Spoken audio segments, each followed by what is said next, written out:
I was shocked to be pregnant. Also, like, this was not my life plan. This is not what I expected for myself. This is not what I wanted for myself. This was like kind of my worst nightmare is what it felt like happening. And so I think if I could go back being like, it's not your fault. Like, you're doing your best. You have a 10-year-old. You are a public figure. You're on reality TV. How are you navigating motherhood where so many eyes are on you? Like, that's the biggest thing that's changed for us, like as a family too, being like, you have less privacy. And I am someone that loves privacy.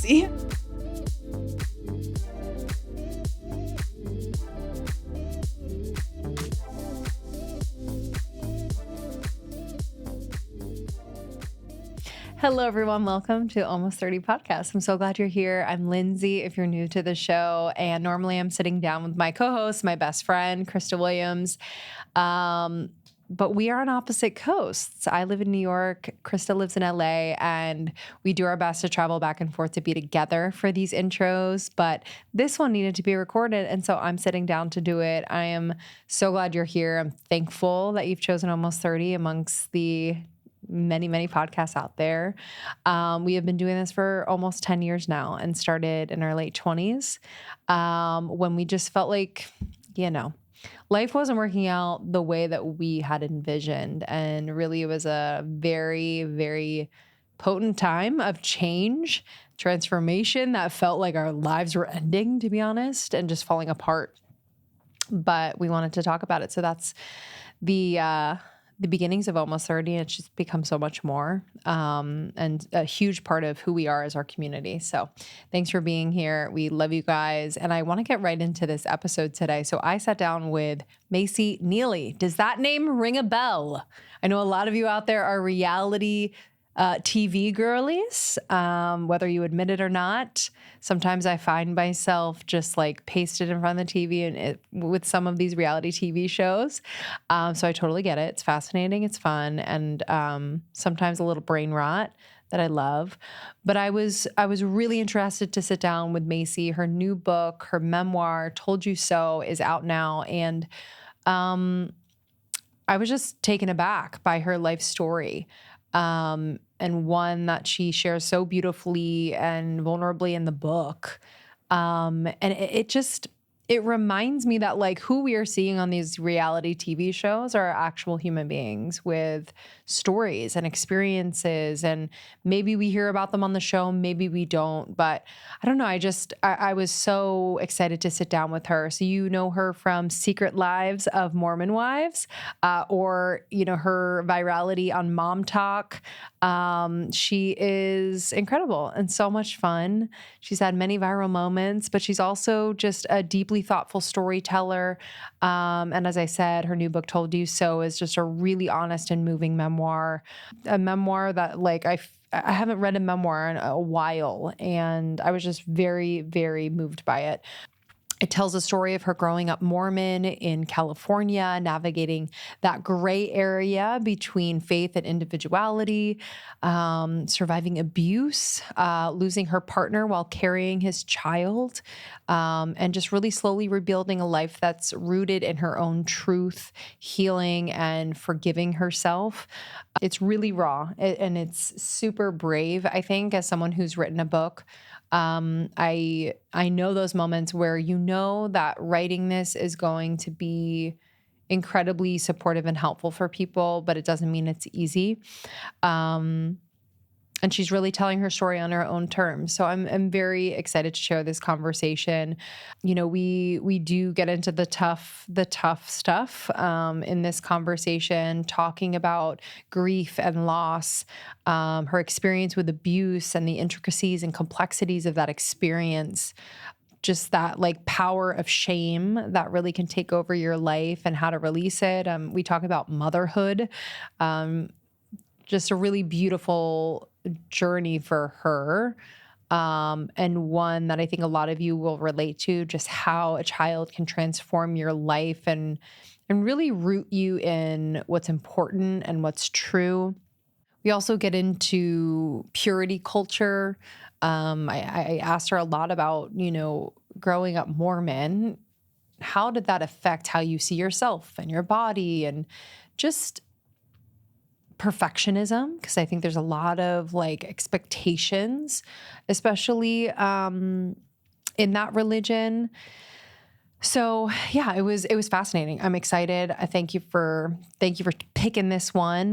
This is really for anyone who's ever been told or that you're supposed to be a certain way, and anyone who has experienced abuse in relationship, or experienced that feeling of abandoning yourself for another person, and anyone who's really wanting to have the courage to actually decide what you want your life to look and feel like. So her new book, Told You So, is out now. You can find it wherever books are sold or at the link in our show notes.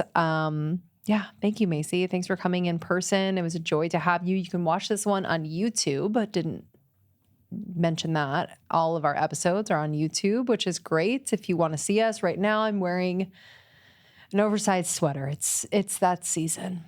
It's that season for me. Okay. I love you guys. You can follow us on Instagram at Almost 30 Podcast, on TikTok at Almost 30 Podcast, and just make sure you're subscribed to our show. All right. Enjoy this one. I'll see you on the other side.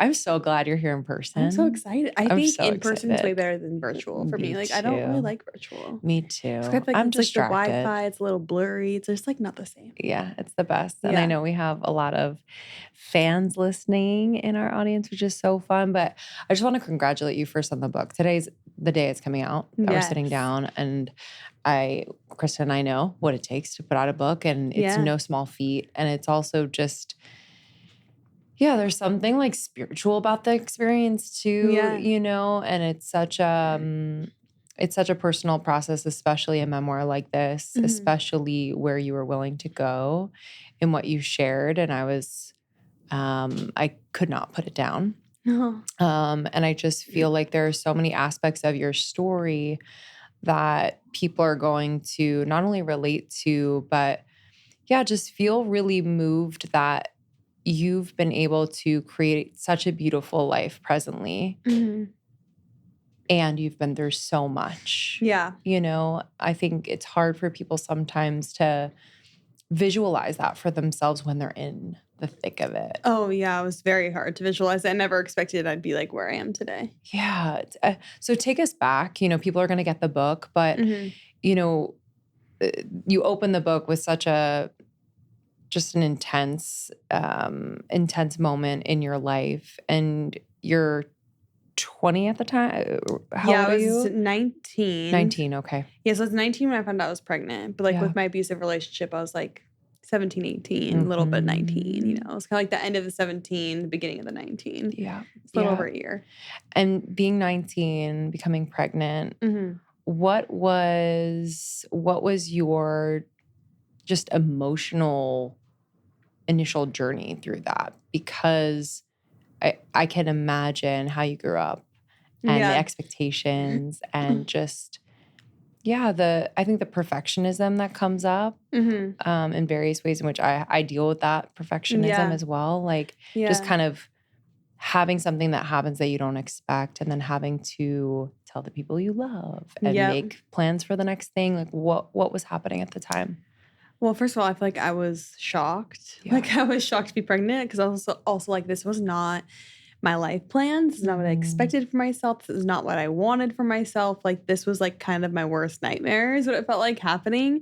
And then of course like the shame and the guilt being like, wow, now I'm kind of not going to ruin other people's lives, just like my family. It's like embarrassing for them, and like their daughter's coming home from college, pregnant, not married. Like it just like, obviously in my head, it's like not a good look, right? And it's embarrassing for them. And so I feel like a lot of shame and guilt as well for that, like more so than how I felt for myself.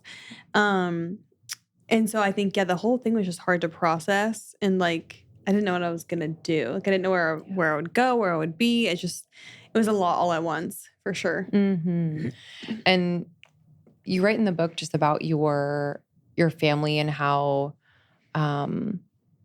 loving and accepting, and also kind of that like not devout Mormons, but have kind of this relationship with the faith where there's kind of like a bending of the rules. And so I guess, how did that color your experience in choosing to have your child and just kind of move forward?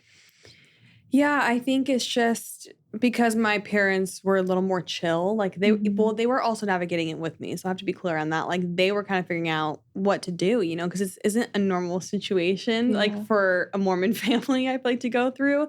It happens, but if it does happen, it's usually in secrecy. So it's like people don't really talk about it. My mom was telling me how like back in the day, like when people got pregnant, that they were their age, like their parents would like ship them off to a farm to like go have a baby, and like they'd probably give it for adoption and like come back and act like nothing happened. Like that was kind of the era they grew up in. Like that's what happened to my mom's roommate. And so for me, they were trying to figure out how do we navigate this. But I will say I'm like super grateful. They were always super supportive and was like, whatever you want to do, like if you want to give your baby up for adoption, like that's up to you. If you want to keep it, like we're here to support you. Like and so I think they navigated it the best that they could, in that moment for sure. And so I feel like I'm very grateful that I had open arms there. It doesn't mean it wasn't easy for them. It was not easy by any means. I think it was also hard for them to accept because I had this life plan for myself, but so did they. They envisioned me, doing, finishing the tennis scholarship, maybe having a career, but like also getting married and then having babies and like doing the whole thing that like the whole life plan that most people do, And so I think it was also hard for them because like they obviously want the best for me. And like they knew it was gonna be hard for you, it's gonna be really hard. Like we don't know what's gonna happen, what your future holds. I think that's hard for any parent to navigate, in that situation. And you experienced so really unimaginable loss while you were pregnant. Can you talk to us about that? Yeah. So I think I was almost 14 weeks pregnant when my son's father passed away. He was texting me while driving and hit head on into a semi truck that was carrying like loads of coal. So it was like very heavy. And he wasn't wearing a seatbelt, so he was ejected out of the vehicle and like died on impact, which obviously was extremely traumatic.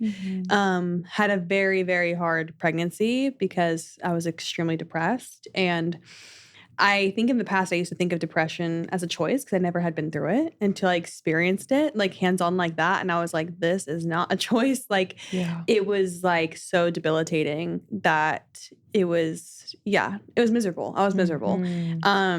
And so dealing with that grief and that loss was just like unimaginable during that time. But obviously got through it and had my son. And so that kind of brought me back to life in a sense, like having him. Yeah, of course. I want to talk about that in motherhood in a moment. But you write about in the book basically holding kind of two things at once where there's obviously intense grief. Yeah. And the relationship itself wasn't perfect. And there was things happening that weren't, by any means, I guess, healthy or, your experience at the time. So how did you hold both? Yeah. It went back and forth for me because like that's why the grieving process was a little difficult because there's times where I did have moments of like anger and frustration during the process. And it was very confusing being so young, dealing with so many emotions.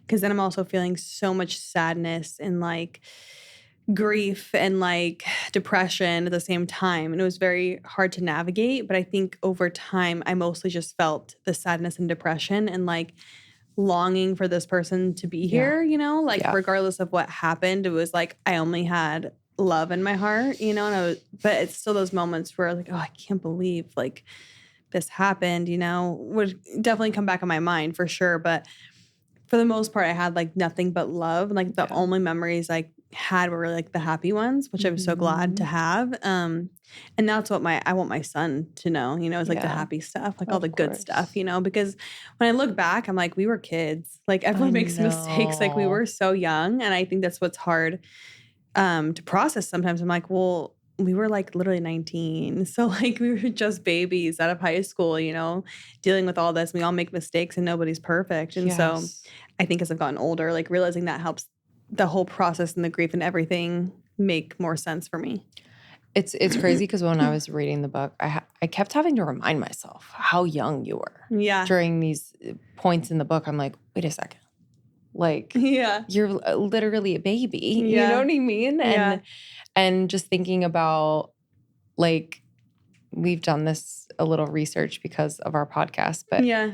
like the prefrontal cortex of your brain is not It's coming not online developed. until you're It's 25 at not least. there. Yeah. And so like we wonder, you know, we think back and just how like emotionally driven we are and how impulsive we are and realizing like how normal that is. It doesn't excuse any bad behavior, but it's like, wow, you know, this is to have the expectations that we should be, you know, more developed in that sense is just like not super, super fair. Yeah, exactly. So you have your son, and I'm just so curious how that changed your life in the moment, you know, literally in terms of your day to day. Yeah. But then also your relationships, your relationship with God. Like, how did it change? Oh, it changed like everything, I would say. So it's like, regardless of like my spiritual relationships and things like that, like just the basic stuff like motivation and drive and things like that felt like they were changed like overnight. Like even during my pregnancy, though, like I had to still take courses. I know I talk a little bit about it in the book, but like I was having to take a certain amount of credits each month to be NCAA eligible. And like these classes like weren't easy. And so I had to do that during pregnancy, like during my grief process. And I do talk about how I took a test like a day or two after he passed away. And like having to be like, well, I don't really have and I can't make any excuses. Like I have to do this. Like I have to, I want like for my future and I have to push forward. And so doing that was difficult. So I think having him gave me even the basic things like motivation and drive. And then also during my grief process, I became more spiritual because I needed it to make sense for me. It was like either I can turn towards God or away to make this make sense. And I turned towards because I needed like, I never got like an answer as to why it happened, but it made it make more sense for me, even though it still will never make sense, you know? Yeah. And so having him to like, I say it in the book as well, but like a lot of that depression that I felt like was like lifted off my body and it felt like it was overnight and, you know, and it still lingered, obviously like certain things here and there. I talk about like my battle with like dealing with certain things over the years, but like having him, oh my gosh, it just changed my life like overnight. Like it's just crazy. Like he, to this day, obviously, is everything to me. And like he's who I dedicated the book to for that reason. Like call him my saving grace. And he's just so special. And he's so naughty too. Yeah, he's so both. How old is He's he a wild now? boy. He's 10. Wow. Which is so crazy. He That just turned is 10. Crazy. I know. I have a 2-year-old boy and I'm like, yo, this is a crazy adventure. Oh, yeah. Like he was a crazy little toddler, crazy kid. Now he's turning it almost preteen. And I'm like, oh my gosh, we're double digits now. So it's scary. But he's like the best thing that ever happened to me. I'm obsessed with him. I love him so much. It's the best. It's the best. What has your journey with your faith been? We've talked about this on the pod a little bit where, you know, we grew up a certain way. Yeah. And then kind of had like a moment of individuation, like we don't identify with that. And then have kind of come back around to God in our own way. So I'm just so curious for people listening who don't know too much about your story, like what that's been like for you in the Mormon religion. Yeah, no, I think it's been similar to what you're saying, kind of like where you grow up a certain way with like the certain values or the certain expectations. And then obviously I broke a lot of those. And so for me, I did get a lot more spiritual though when I was going through my repentance process and a lot more, I don't want to say like involved in church, but I was seeking for answers, I guess. And so I feel like I was in a very spiritual place but I still was young, you know? Again, brain was not developed yet. And so I think over the years is when I've been able to find myself as well and figure out what I want from religion and what I don't want. And I think it's individual for every person. So I always say that like my core with religion is like God and Jesus and like family. And then also like being a good person, like all that, like the basic traits of just like being a good person in general. And that's kind of like what I usually like to take from my religion. So there's some of the other things I don't take and certain guidelines I don't follow. And I think that's okay. I think it's okay to live your religion the way that makes you happy. And other people's opinions shouldn't matter and judgment. Yeah. Did you ever feel like taken by that judgment from other people? Oh yeah, for sure in the past. Like there was times, I mean, like going to a Mormon church pregnant out of marriage is not easy. Yeah, wow. It's like people won't really say things to your face, obviously, but like there's rumblings behind the Yeah, scenes. And sure. so I think I think for me, it took actually a lot of courage to go do that. Like, I mean, for sure. yeah. And so I Such a think, young age. yeah, such a young age. And so I do think that also helped me even in my career though, because it's like you doing reality TV, writing a book, you have to have thick skin, and not really care what people think. And so I think a lot of my experiences have morphed me into like who I am today. And I feel like most of the bad things that have happened have become positives in my life later, like they changed me in a positive way, in a positive light. Yeah. You write about an abusive relationship in the book and during college. And yeah, I was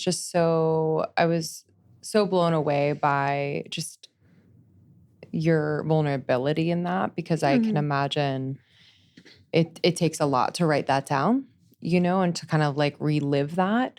Yeah. And I also know that you're not alone. And so when you're looking back on that time as you now at this age and at this stage in your life, I guess what would you say? What would you say about that girl, and what would you say about what you were experiencing, and anything that you would share with people listening who might have experienced something similar?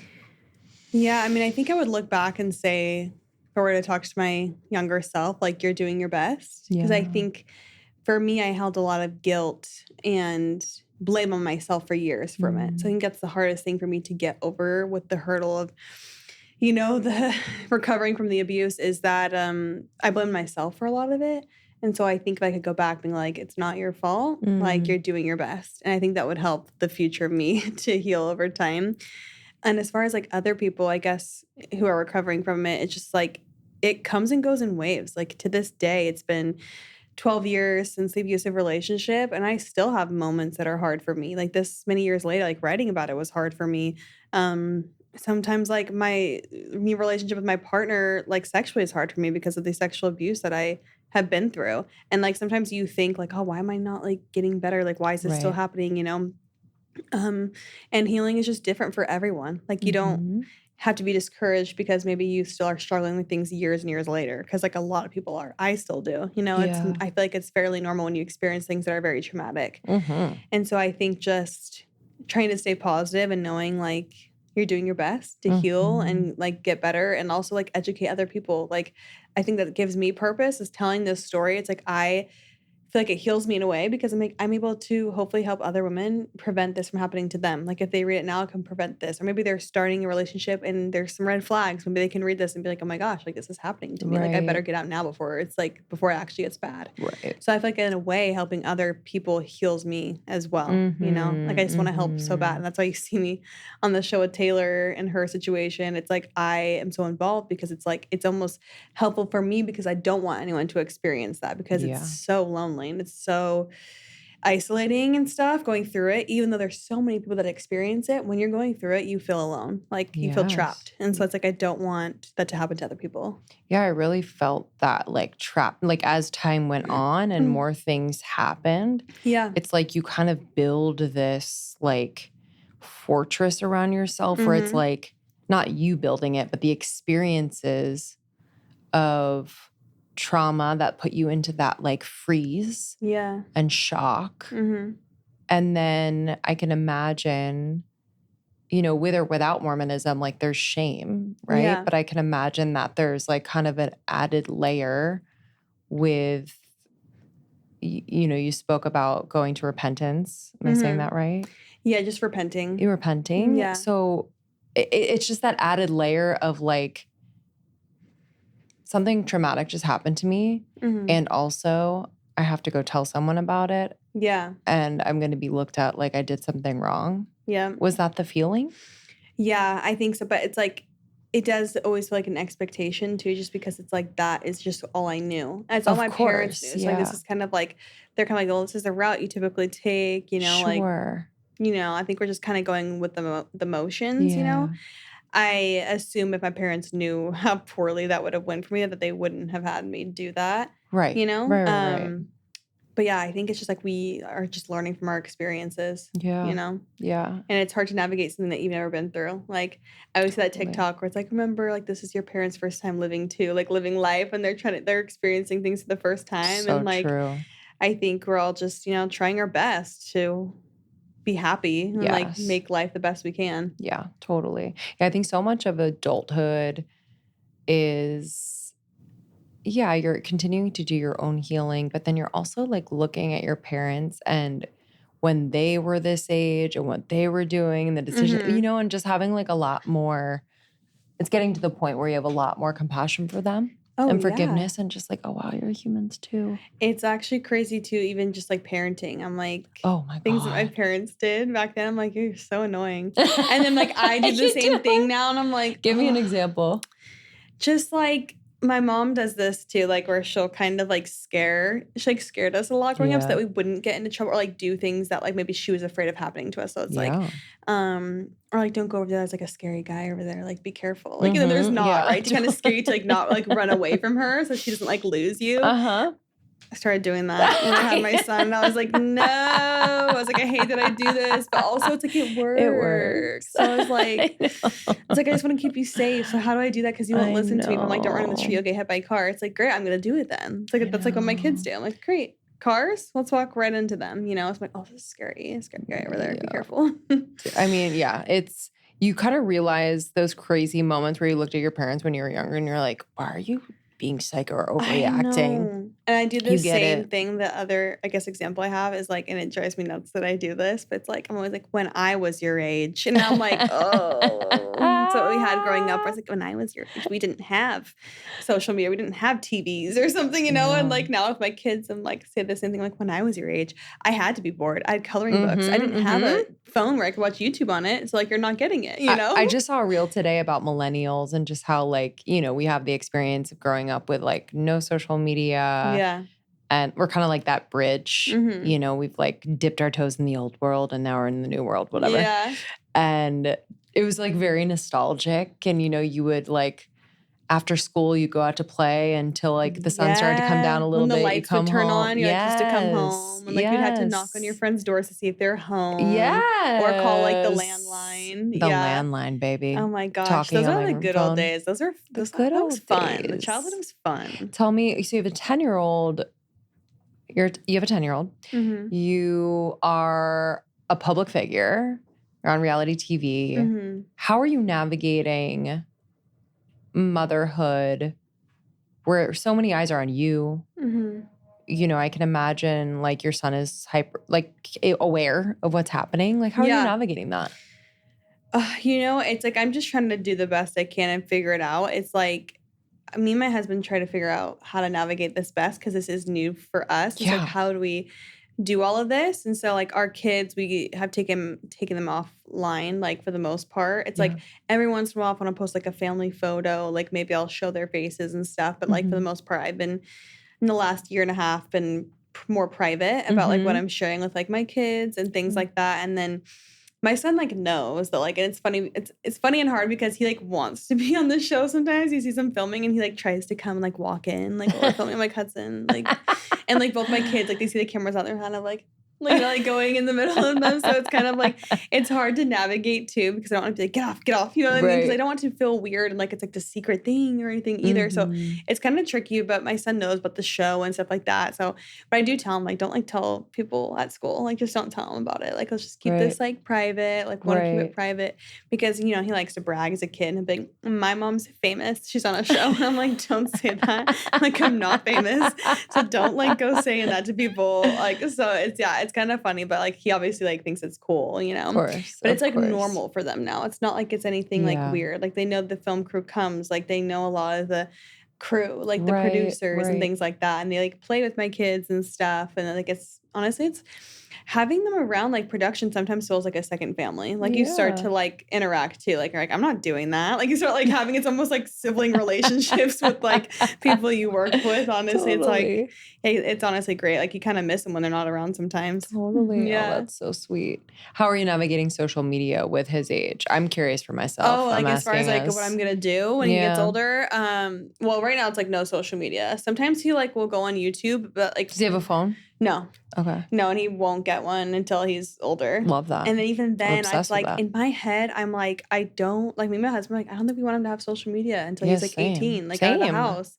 My Just because it's gosh. different now than it was back then. Like, So there's so different. many bad things on there. Like, I get like weird DMs all the time of like sex workers too, who are like in the DMs, like watch this live, like click this link, and I'm like, and they spam everyone with those, and I just want to make sure I'm protecting him, but like in my head, the only thing I worry about too is like if you take it away and you're like you're not allowed to have it until you're 18, are they going to sneak it anyways? Like, would I rather him have it, but maybe we have parent access to it, Right. to where we can see what's going on, Right. versus him sneaking it behind my back. I know. So it's like I can't decide what I'm gonna do. I think no matter what, if I did let him have it early and like had control, it would probably be like 16.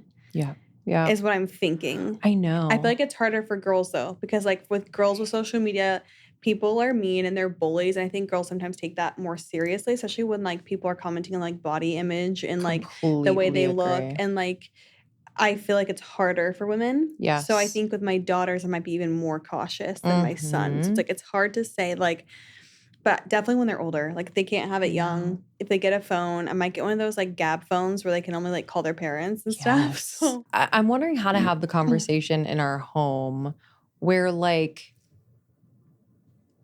they get that being on your phone all the time and on social media all the time, not only rotting your brain, but also it's like not cool.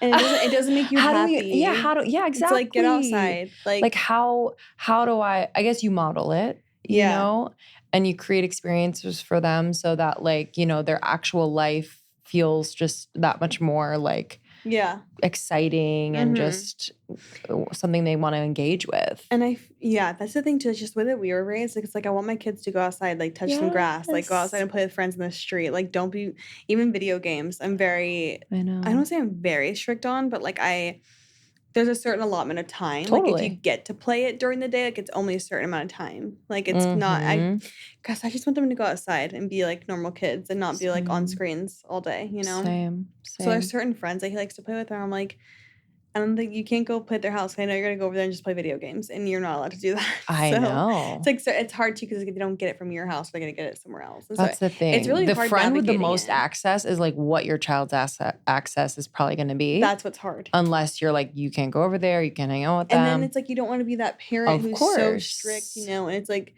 because I had friends with parents like that too, and it was just kind of like I was like, what weird. I'm not like, what? Your parents are weird, you know, like stuff like that. And not like I care about looking weird. It's just I don't want my kid to feel. Oh, like othered or like yes. Yeah, you know, it's like it's so hard to navigate. Like I think I'm just gonna kind of play it by ear because I don't know. I just don't know. How has your relationship with social media changed over the years after, you know, having the success and you are famous that you've had? I know the feeling though where it's like I hate that. You're just doing your life and it's like sometimes like notoriety. being called an influencer in the past too. I was like, ooh, like because it has like a negative like you know thing to it. But as far as like navigating it, I don't know because I just feel like nothing's changed to an extent. Cool. But obviously it's like different, like going out, like being more aware. Like I think that's the biggest thing that's changed for us, like as a family too, being like. You have less privacy, and I am someone that loves privacy. I will say that. So that like definitely has been something new with me with like social media, trying to navigate that. And then again, like I'm more selective with what I do share now online. Like what do I want to share? I don't have to share everything. Like I do share so much in the book. So like if I do decide to keep something private, like it's definitely for a reason. But yeah, I'm kind of figuring out as I go. Like I think it's just interesting, just like in the last year. Living a more normal life. Now it's like obviously different and like it's very exciting and all the opportunities, but it's even funny doing like the book tour and people coming up being like, oh my gosh, I'm so nervous. I'm so excited. I'm like, for what? Like, I like don't get it. Like, it's like in my head, I'm like, we are the same. Like there's no difference between me and you know? It's just like, it's interesting. So sometimes I don't get it. Like the newfound, like, I guess fame, if you want to call it that, like, Sure. is just, it is different for me to navigate. I'm still figuring it out. And my husband, like, is so sweet, but he's also like, hey, like, you don't need to have like 10-minute conversations with everyone you meet on the street. Like, you can, he's like, make it short and sweet, like, move on. And I'm like, I'm so sorry. Krista and I always joke because it's different, but like if people, like our listeners, we meet them, they usually like need to go. They're like, we gotta go. Sorry. Like we're the ones like talking. Like, keeping them there. And they're like, sorry. Like, this is great. I'll see you on the podcast next week. And how just your relationship with your husband, I guess, you know, with the experience you talk about in the book with your past relationships,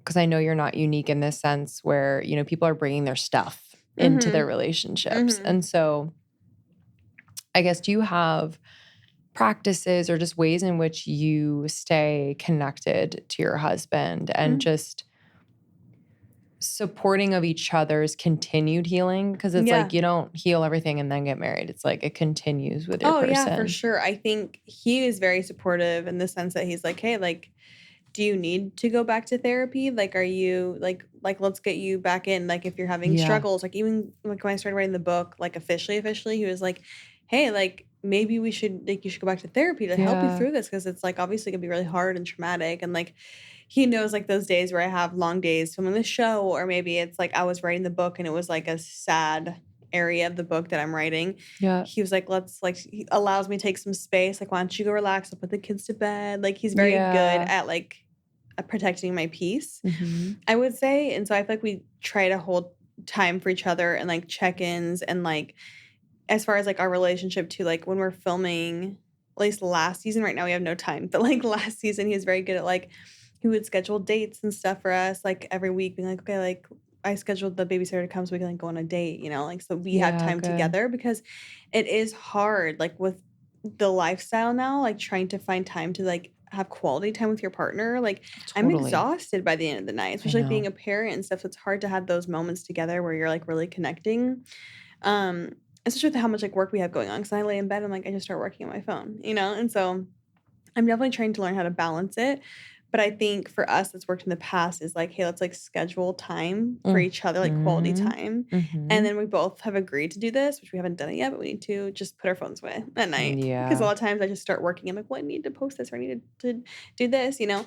And so I think like what I want to do, which I want to be type A, but I'm not there. Like I think I'm in between A and a B. I'm between. I'm a total B. Yeah, I want to be an A. I'm a Virgo though, so I have that in me, but like I think it's in other ways. What's your sign? I'm a Pisces. Cool.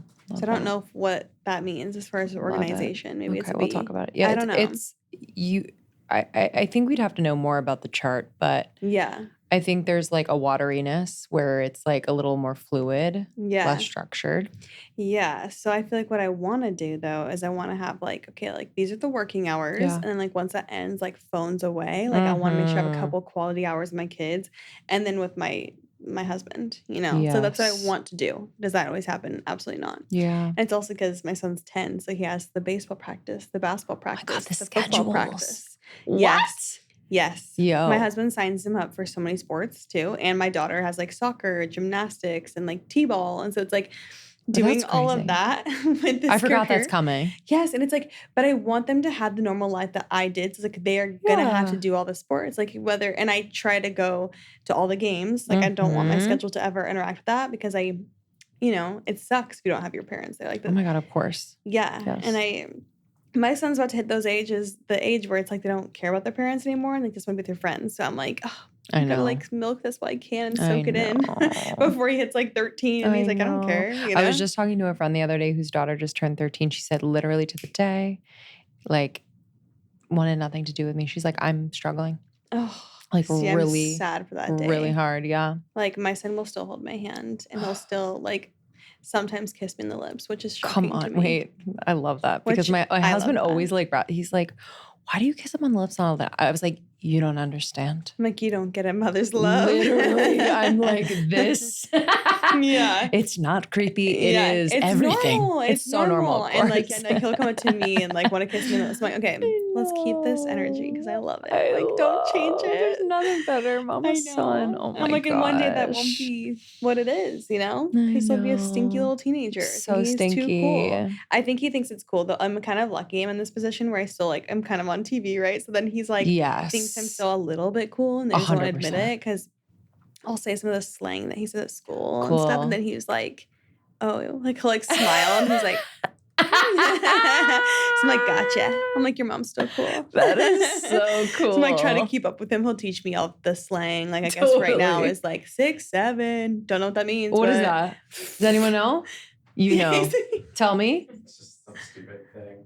Like, he goes 6, 7. I'm like, what does that mean? I don't know, but I just know it's like cool. So okay, I want to use it. And what's the other one? I forgot what it's called. What is it called? Not smize. It's what is it? It's like the Riz. Sigma. Yeah, he does. What the heck? Wait, tell me what that is. He does his face like this. He goes. So I know sometimes he'll be playing baseball. He's about to go up to bat, and I'm like, Hudson. Just to kind of like make him laugh and like loosen up before he goes out there. That is so cute. He thinks it's hilarious for now. Okay, I mean, cool. I bet when he turns 13, he's like, stop doing that. Yeah, But I'd be like, stop, mom, you're not cool. But for now, we're still cool. That is so cute. Yeah, so he keeps me young. I learn all this slang now. So. That is so sweet, dude. Nothing better. Nothing better than having kids. It's the hardest thing. It is the hardest. And it's like the best role. Like no matter what career I have, whatever success I ever have, being a mom will always be my favorite and best role I've ever played in my life. Did you know that was going to be the case for you, or were you surprised by that?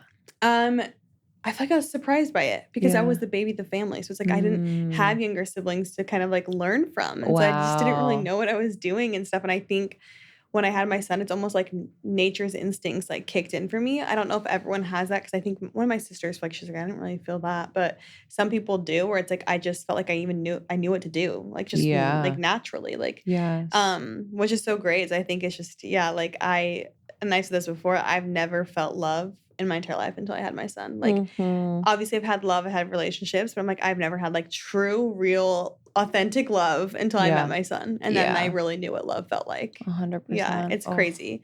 And then you realize how much like your parent must have loved you. And it's like, it's insane. It's too much. It's too much. It's a whole thing. I'll float away on a river of tears. I know. It's just it is such a full circle moment when that it's happens. Intense, for sure. Okay. Talk to me about the show and what do you want people to know that they might not know about, whether it's the friendships, the dynamics, the actual filming of reality TV, the juggling of it all. What do you want people to know? I mean, it's very hard to juggle. Yeah. I think like people don't realize how much you film versus how much actually makes it into the show. I would say 50% of what I film makes it into the show. Wow. Which is actually crazy. And do you have any say? No. Zero. Do you have any approvals? Meaning like what they do choose, can you be like, Zero. Wow. Unless it was like a legal thing where I was like, this is like very sensitive. You cannot talk about this. Right. Okay. That's when you'd have but I'm like, I don't have anything like that that I can think of.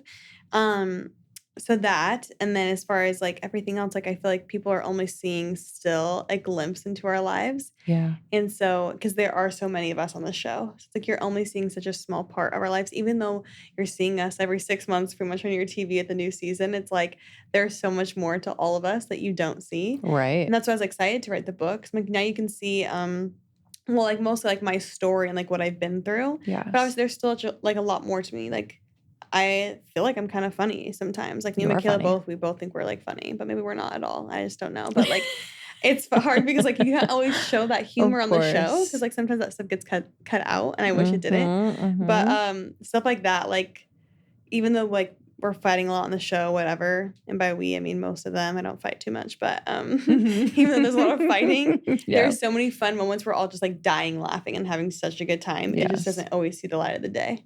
Right. So it's like some people are like, oh, they're mean girls. And I'm like, no, like there's some people who can be mean for sure. Like everyone has like moments where they're not perfect, but we have a lot of fun and we genuinely like being around each other. And people will That's sometimes amazing. think it's like this act and like it's not real. This is fake because why would they be friends now when the second ago they hated each other? I'm like, because that's just like how we are. Like, I don't know. It's And like, that's sometimes the nature of certain yeah. relationships. You Yeah, know, you and they can go think through it's that. fake, but it's not. I'm like, sometimes I wish it was because it'd be Yeah. easier. Yeah, totally. Yeah, but I'm like, it's not. So, yeah, it's just funny because a lot of people they get those comments for like, this is staged, this is a joke, this is all staged. I'm like, it's not, but sometimes it'd be great if it was. Have your relationships outside of the show changed since being on the show? And have you had to have like relationship updates with them? Like, it's making me think of like when my friends learn of news on social media that I'm sharing before sharing directly with them. So it's like that type of thing. For the most part, I tell like my close friends Yeah. like big life updates or things like that before they make like TV or Okay. whatever. But I think it's changed as far as like I don't have a ton of time now to put in like friendships. Like I tried to do check-ins with friends and stuff, but it's really hard. And I feel bad So sometimes hard, because yeah. like the friends that I have outside the show, I can't give them like my attention or like the love I want to give because I'm so busy with the show that like if I do have a free moment, I'm trying to spend that with my family. And that makes it really hard to continue friendships like outside of the show. Like I do try my best, but you know, I've had a couple where it's like, oh, I feel like you don't really like want to hang out like since the show. I'm like, no, it's not that I don't want to. It's just like I'm exhausted. Yeah, like totally. I'm running on fumes. Like I'm trying to hang out with my family, spend time with them. I'm trying to do the show. I'm writing a book. Like I run a business. Like it is so hard to even have time for me. Like so it's like it is hard because it's like I don't ever want any friends or anyone to think like, oh, now that she does this show, she thinks she's like too good for us. Like that would never in my life be the case ever. It's just like it is so hard because time is so limited for me, you know, and I wish 100%. I had more time in the day. But It's not talked about enough, just that aspect of motherhood in particular and layering on career, layering on so many things and like the mental load that you hold and just how certain things are going to take a hit. You know, certain and it's hard because then you things. feel like guilt and you're like, am I being like a bad friend or like, you know, Of course. But knowing that everything is seasonal, you know, that you will have that season again where you can and want to pour into your relationships. Yeah, I really feel you deeply. I have a million more questions, but I want everyone to get the book and dig in. It's so good. I'm really, really happy for you. I'm so proud of you. I just met you, but I'm really proud of you because I know what it takes to pour into a book. It's a lot. And it's out in the world now, so you can get it anywhere books are sold. It's called Told You So. It's a beautiful memoir. I love the cover. Thank you so much. So beautiful. Thank you for being here. Thank you so much. I had so much fun. So much fun. All right, guys. We'll see you on the next one. Bye.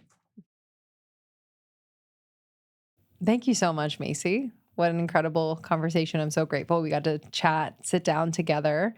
And congratulations on your new book. Told You So is out now. You can get it anywhere books are sold. You can get the link in our show notes as well. Y'all, thank you for buying our book. Our book came out in June. I'm just so blown away by the response, the love, the support. So thank you. This is an incredible gift as we go into the holiday season for anyone moving through a season of change. So if you or someone you know is experiencing that, highly recommend getting our book, Almost 30, A Definitive Guide to a Life You Love for the Next Decade and Beyond, anywhere books are sold. Okay, y'all, I think that's it. I will see you on the next one. We have 2 episodes every single week. Please do not forget, 2 episodes every single week. Make sure you're subscribed so they just pop into your pod inbox. Easy peasy. Okay, love you. Bye.